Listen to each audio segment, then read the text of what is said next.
अगर भारत में मानसून ना आए तो खेती से लेकर पानी और अर्थव्यवस्था तक सब कुछ हिल सकता है।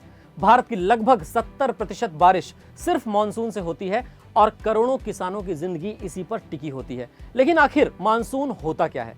जब गर्मियों में भारत की जमीन बहुत ज्यादा गर्म हो जाती है तो यहाँ पर कम दबाव बनता है, फिर हिंद महासागर से नमी भरी हवाएं भारत की तरफ आती हैं, इन्हें ही मानसूनी हवाएं कहा जाता है। भारत में मानसून मुख्य रूप से दो शाखाओं में बढ़ता है।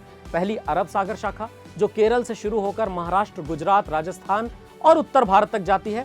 दूसरी बंगाल की खाड़ी शाखा, जो बंगाल, बिहार, पूर्वोत्तर और उत्तर प्रदेश की तरफ बढ़ती है।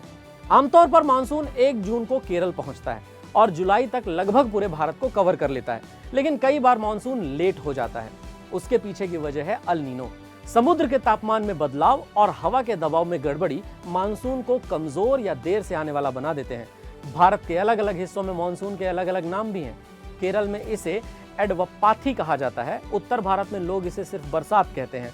तमिलनाडु में अक्टूबर नवंबर की बारिश को रिट्रीटिंग मानसून कहा जाता है। चेरापूंजी और मासिमराम जैसे इलाकों में दुनिया में सबसे ज्यादा बारिश होती है दोस्तों। यानी भारत में मानसून सिर्फ मौसम नहीं, देश की अर्थव्यवस्था, खेती और करोड़ों लोगों की जिंदगी की धड़कन है।